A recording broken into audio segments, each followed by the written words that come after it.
금융시장은 돈과 권력이 교차하는 현장입니다. 그 중에서도 주가 조작은 그 어느 때보다도 빠르게 진화하고 있습니다. 이런 작전 세력의 음모와 돈의 흐름, 그 중요한 순간들을 함께 살펴보도록 합시다. 주가 조작. 주가 조작은 주가 형성에 인위적으로 개입하여 시세 차익을 목적으로 하는 행위로 자금력을 이용하여 주가를 조작해 투자자를 현혹하거나 거짓 정보를 유포하는 불공정 거래를 의미합니다. 특히 정치 테마주와 연관된 경우도 빈번하게 발생합니다. 작전주는 주가 조작에 의해 뚜렷한 이유 없이 급등하는 주식을 지칭합니다. 세계적으로는 남해 거품 사건과 영국의 아이작 뉴턴이 연루된 사례가 유명하며 일본에서는 라이브도어 주가 조작 사건이 대표적으로 알려져 있습니다. 대한민국에서는 루보 사태, 플래니파리 주가 조작 사건, BBK 주가 조작 사건, CNK 주가 조작 사건 등이 유명합니다. 특히 2012년 대선을 앞두고 대선 주자들과의 인맥이 있는 기업들을 중심으로 한 정치 테마주 광풍은 주가 조작 세력의 개입에 의한 것으로 알려져 있습니다.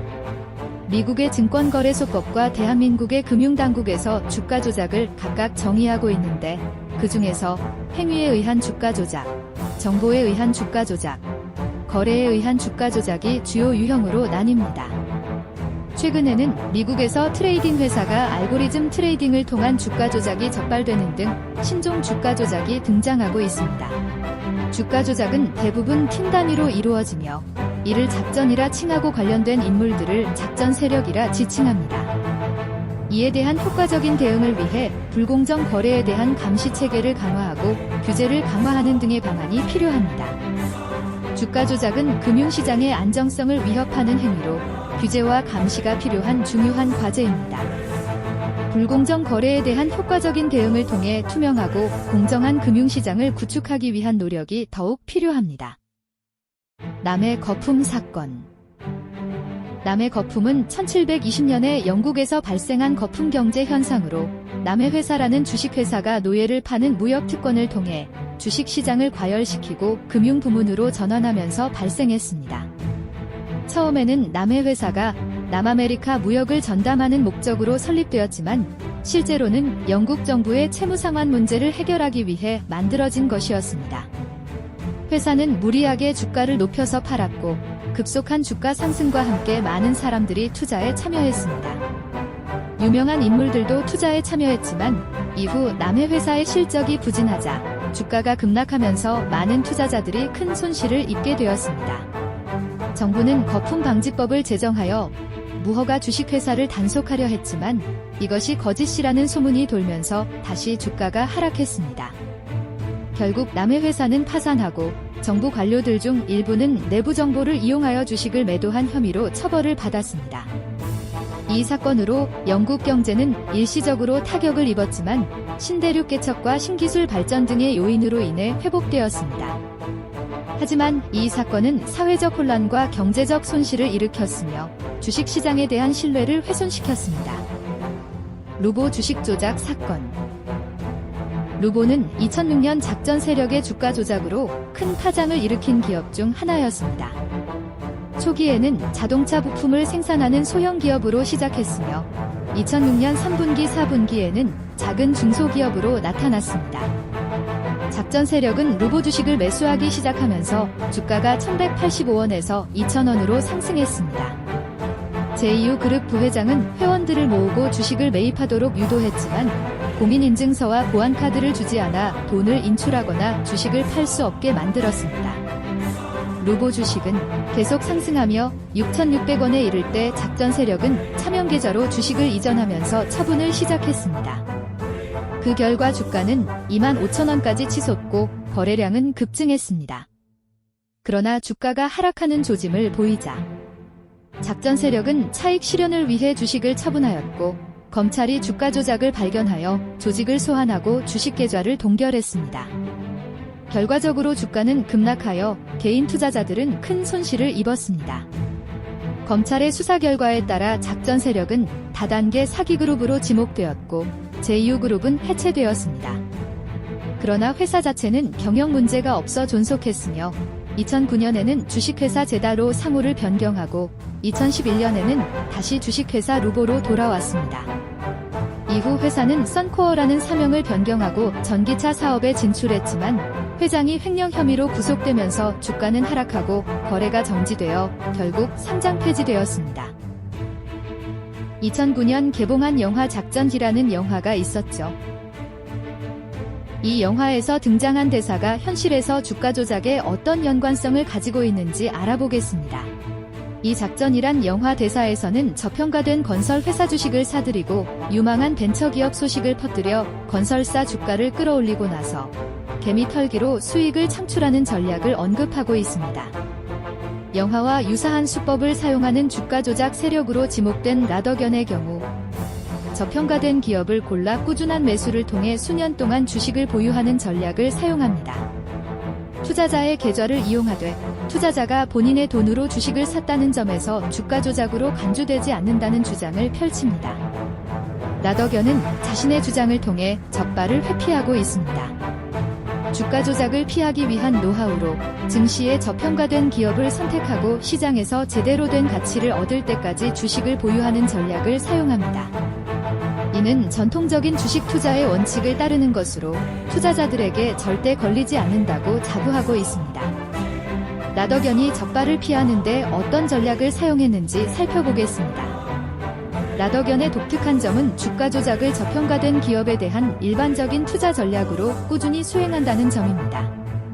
주가 조작으로 간주되지 않으면서도 기업의 가치를 제대로 평가받을 때까지 주식을 보유하는 전략은 주식 투자의 정석으로 손색이 없습니다만 라더견의 주가 조작 기법은 전통적인 주식 투자의 원칙을 적용하면서도 적발을 회피하는 노하우를 보여줍니다. 라시 일당은 주가 조작을 위해 통정매매라는 고급 기술을 활용했습니다. 이들은 고액 자산가를 유인하여 휴대폰과 신분증을 받아 증권사 계좌를 개설하였습니다. 특히 차명 휴대폰을 이용하여 고객 계좌를 손쉽게 운영했습니다. 라시 일당은 자급제 단말기를 구입하고 몇 단계의 본인 인증을 통해 차명 계좌를 개설하는 수법을 사용했습니다. 휴대폰 200여 대가 압수되었는데 이들이 어떻게 미등록 계좌를 대량으로 운영했는지 살펴보자면 라시 일당은 거래 흔적을 일부러 남기는 전략을 사용했습니다. 금융당국이 수상한 거래를 추적하면 IP를 사용하여 발자취를 남긴 후 이를 거꾸로 활용하여 수사를 피했습니다. 이 기술적인 전략은 오히려 발견을 어렵게 만들었습니다. VIP 고객들에게는 차명 휴대폰이나 주식 매매 프로그램이 깔린 노트북을 퀵 서비스로 제공했고 이 퀵 서비스를 이용하여 익명성을 유지하면서 안전하게 물건을 전달하는 전략으로 이것은 현지 물류 시스템을 활용한 창의적인 접근법이었습니다. 한국의 발전한 물류 시스템을 활용하여 퀵 서비스를 이용한 전략은 라시 일당에게 이점을 제공했고 특히 각각의 전화로 거래하면 계좌 동일인 여부를 파악하기 어려워지는 특징을 이용했습니다. 라시 일당의 주가 조작 수법은 통정매매와 차명 휴대폰, 노트북 퀵 서비스 등 다양한 기술과 전략을 결합한 결과입니다. 이들이 발자취를 남기지 않으면서도 주가를 효과적으로 조작하는 노하우는 금융당국에게 큰 도전으로 작동했습니다.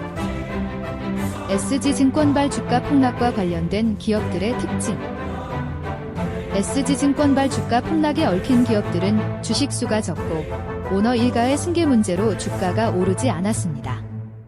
이는 재무적으로 우량하고 건실한 기업임에도 불구하고 작전에 휘말렸다는 의미를 내포하고 있습니다. 다우데이터와 삼천리는 기업 가치 대비 주가가 낮다는 평가를 받았었는데요. 삼천리는 가치 투자 전문 운용사에서 주목받은 종목으로 거론되기도 했습니다. 승계 문제로 최대 주주 지분 변동이 어려워졌다는 점은 상속 이슈가 해결될 때까지 주가가 높아지기 어려움을 의미합니다. 이는 주가 상승에 따른 상속세, 증여세 부담을 피하려는 오너 일가들의 특징으로 설명됩니다. 대성홀딩스, 서울가스, 선광, 삼천리, 세방, 다우데이터, 다울투자증권, 하림지주 등은 최대 주주 관련 지분율이 높아 시중에 풀린 주식수가 제한적이었습니다. 이런 주식을 계속 매수해도 주가 상승이 가능했던 이유는 이러한 기업들의 특성에 기인합니다. SG증권발 주가 폭락 사태에 휩싸인 기업들은 주식 수 부족과 오너 일가의 승계 문제로 주가 상승이 어려웠습니다. 재무적으로 강한 기업들이 이런 상황에 놓인 것은 주가 조작 작전에 끌려들었다는 독특한 현상을 보여주고 있습니다. 주가 조작 세력들은 주식을 계속 매수해야 하는 압박 속에서 비투를 활용했습니다. 고액 자산가들을 유치하고 이들의 계좌를 이용해 신용거래 및 CFD 등을 통해 지속적으로 빚을 내며 투자를 이어갔습니다. 주가 조작 일당은 CFD를 레버리지 활용의 수단으로 이용했습니다. CFD 계좌를 통해 주식 거래를 진행하면 외국인이 매매한 것처럼 기록되어 실제 주식 매입자를 숨길 수 있었습니다. 이는 주가를 인위적으로 조작하면서 자신들의 정체성을 숨길 수 있는 효과적인 방법으로 작용했습니다. SG증권은 매도 물량을 처리하는 역할에 그쳤습니다. CFD 거래는 두 단계로 진행되는데 이용 고객이 국내 증권사에 주문을 넣으면 외국계 증권사가 이를 접수하여 거래소에 전달됩니다. 이러한 프로세스에서 SG증권은 주문 처리 창구에 불과했고 CFD 거래는 수급 세탁에 활용되는 깜깜이 거래의 기회로 작용했습니다. SG증권과 계약을 맺은 CFD 계좌 창구가 알려지기 전까지 외국인이 특정 주식을 매입하는 것으로 오해되기도 했습니다. 국내에서는 외국인 수급이 유입된다는 것이 긍정적인 신호로 해석되는데 이를 통해 수급 세탁에 활용되는 꼼수가 숨어들었습니다. 비투와 CFD를 통한 주가 조작은 은밀하면서도 복잡한 메커니즘을 통해 이루어졌는데요. 이로써 주가를 인위적으로 조작하면서도 시장의 혼란을 초래하고 국내 투자자들의 신뢰를 흔들어 세금 등 부가적인 부담을 피하는 등의 음모적인 목적을 달성한 것으로 보입니다. 주가를 끌어올리는 새로운 수법으로 비투와 CFD가 활용되어 투자자들이 빚을 내고 특정 주식을 계속 매수함으로써 주가를 인위적으로 조작하는 메커니즘이 사용되었습니다. 금융당국이 주가를 올리는데 동원된 계좌와 수수료 수취 계좌 간의 단절로 적발이 어려워지고 있으며 이로써 주가 조작이 더 쉬워졌다는 현실적인 어려움에 대한 분석이 나타났습니다. 주가 조작 세력은 고전적인 방식 외에도 화려한 인맥을 활용하여 해외 골프장 투자, 갤러리, 연예기획사 설립 등 다양한 분야에서 투자하고 있습니다. 금융당국이 주가를 올리는데 동원된 계좌와 수수료 수취 계좌 간의 단절로 적발이 어려워지고 있어 주가 조작이 더 쉬워졌다는 현실적인 어려움에 대한 분석도 나타나고 있습니다. 이러한 주가 조작 세력은 고전적인 방식 외에도 다양한 분야에서 화려한 인맥을 활용하여 투자하고 있으며 유튜브, 텔레그램 등의 채널을 통해 확산되는 미확인 정보가 금융당국의 감시를 피하며 주가 조작에 영향을 미치고 있다는 현실적인 어려움도 분석되고 있습니다. 이러한 상황에서는 금융당국과 투자자 간의 신뢰를 회복하고 투명하고 공정한 시장 환경을 유지하기 위한 노력이 필요하리라 보여지는데요. 25년 1월 19일 시행되는 자본시장과 금융투자업에 관한 법률 개정안에서는 주가 조작 및 불공정 거래에 대한 새로운 과징금 규정이 도입되며 최대 2배, 부당이득에 대한 과징금이 부과될 예정입니다. 기존에는 시장 질서 교란 행위에 대해서만 과징금 규정이 있었지만 새로운 규정에서는 미공개 정보 이용, 시세 조종, 부정거래 등 3대 불공정 거래에 대한 부과 대상이 확대됩니다. 과징금은 검찰 수사 결과 통보 후 부과되며 협의나 수사 결과 통보 지연 등에 대한 합리적인 사유가 있는 경우를 제외하고 적용될 예정입니다. 산정 방식이 명확하지 않아 재판에 의해 부당이득액 산정이 상이했던 문제에 대응하여 향후 판례에서는 총수입에서 총비용을 뺀 금액으로 산정될 것으로 예상됩니다. 불공정 거래 유형에 따라 구체적인 산정 방식이 달라질 수 있습니다. 법인에 대한 부당이득분의 과징금 여부에 대한 추가 논의가 예정되어 있고 허위 공시 후 유상증자 등으로 발생한 부당이득이 법인에 귀속된 경우 현재의 기준에 따라 법인도 과징금을 부과받게 되는데 이에 대한 부담 우려가 있어 논의가 계속될 예정입니다. 자진 신고자에 대해서는 형벌이나 과징금을 감경하는 리니언시가 도입됩니다. 자진 신고를 하거나 타인의 범죄를 증언하거나 협조하는 경우에 감경이 적용되며 단, 타인에게 범죄 행위를 강요하거나 반복적으로 저지르는 경우는 예외로 적용되지 않습니다. 향후에는 주가 조작 등 고질적인 금융범죄에 대한 실질적인 처벌이 강화될 것으로 예상됩니다.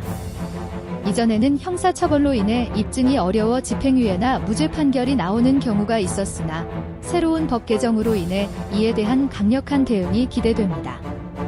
법무법인 우리의 김정철 변호사는 주가 조작 범죄의 경우 종합적으로는 불법이 보이지만 개별적으로는 적법한 구조로 어려움이 있었다고 설명하며 이에 대한 기존의 제재가 보강된 측면에서 의미가 있다고 언급하였습니다.